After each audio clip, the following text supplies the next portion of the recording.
इस साल भाद्रपद माह के शुक्ल पक्ष की एकादशी तिथि 14 सितंबर को मनाई जाएगी। इसे परिवर्तिनी एकादशी और पधा एकादशी के नाम से जाना जाता है। भाद्रपद माह के शुक्ल पक्ष की एकादशी को परिवर्तिनी एकादशी व्रत रखा जाता है। दृक पंचांग के अनुसार इस साल 14 सितंबर को परिवर्तिनी एकादशी का व्रत रखा जाएगा। इसे पद्मा एकादशी भी कहा जाता है। इस दिन विष्णु जी के वामन स्वरूप की पूजा होती है। मान्यता है कि इससे साधक को मोक्ष की प्राप्ति होती है। कहा जाता है परिवर्तिनी एकादशी के दिन श्रीहरि की पूजा आराधना के साथ परिवर्तिनी एकादशी की व्रत कथा भी सुनी जाती है। पौराणिक कथाओं के अनुसार एक बार युधिष्ठिर ने भाद्रपद माह के शुक्ल पक्ष की एकादशी की का नाम, देवता और पूजा विधि के बारे में पूछा। तब कृष्ण जी ने युधिष्ठिर को एक कथा सुनाई जिसे ब्रह्मा जी ने महात्मा नारद को कहा था। नारद ने ब्रह्मा जी से पूछा, विष्णु जी की आराधना के लिए मैं आपसे जानना चाहता हूं कि भाद्रपद माह के शुक्ल पक्ष की एकादशी कौन सी होती है। ब्रह्मा जी ने कहा, आपने मुझे उत्तम प्रश्न किया है। भादो माह के शुक्ल पक्ष की एकादशी को पद्मा के नाम से जाना जाता है। उस दिन भगवान ऋषिकेश की पूजा की जाती है। सूर्यवंश में मांधाता नामक एक चक्रवर्ती, सत्य प्रतिज्ञ और प्रतापी राजर्षि, जो राजा और ऋषि दोनों हो गए हैं। उनके राज्य में अकाल नहीं पड़ता था। प्रजा को मानसिक चिंताएं नहीं सताती थीं और व्याधियों का प्रकोप भी नहीं होता था। उनकी प्रजा निर्भय और आर्थिक रूप से धन समृद्ध थी।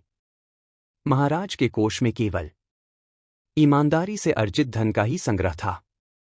उनके राज्य में समस्त वर्णों और आश्रमों के लोग अपने अपने धर्म में लगे रहते थे। मांधाता के राज्य की भूमि कामधेनु के समान फल देने वाली थी। उनके राज्यकाल में प्रजा का जीवन काफी सुखमय था।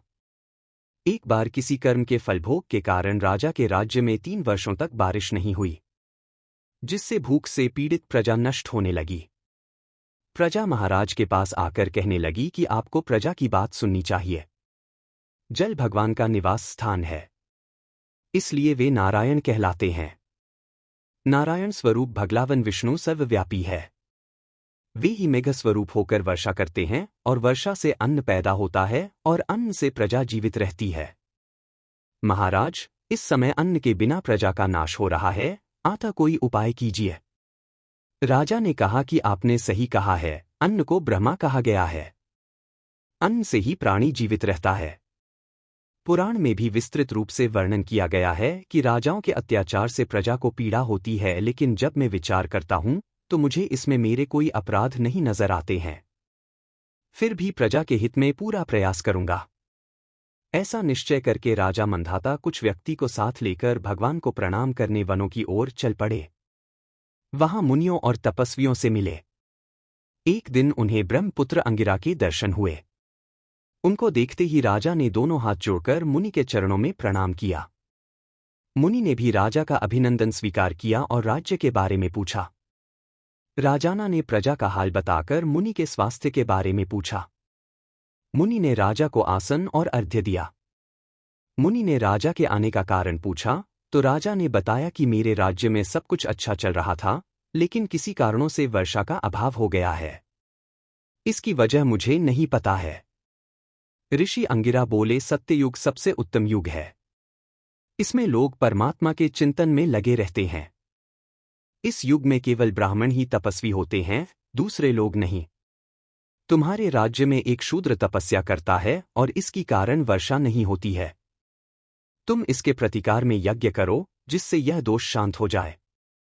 राजा ने कहा, मुनिवर, एक तो वह तपस्या में लगा है और उसका कोई अपराध भी नहीं है, इसलिए मैं उसकी तपस्या अवरोध नहीं उत्पन्न करूंगा।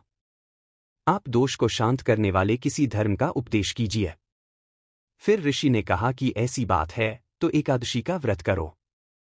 भाद्रपद माह के शुक्ल पक्ष की पद्मा नाम से एकादशी होती है।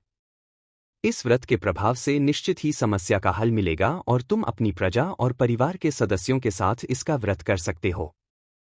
ऋषि का ये वचन सुनकर राजा वापस घर लौट आए और चारों वर्णों के प्रजा के साथ मिलकर भादो माह के शुक्ल पक्ष का पद्मा एकादशी व्रत रखा। इस व्रत से राज्य में बारिश होने लगी और हरीभरी खेती से पृथ्वी सुशोभित होने लगी। प्रभु श्री कृष्ण ने कहा कि युधिष्ठिर इस कारण पद्मा यानी परिवर्तिनी एकादशी व्रत का करना चाहिए। इस व्रत कथा को पढ़ने और सुनने से व्यक्ति के सभी पापों का नाश होता है। आशा करता हूं कि हमारे द्वारा दी गई एकादशी व्रत कथा आप सभी को पसंद आई होगी, तो आप हमारे चैनल को जरूर सब्सक्राइब करें और वीडियो को शेयर करें जिससे हमारे लेटेस्ट पोस्ट की नोटिफिकेशन आपको तत्काल मिल सके। धन्यवाद।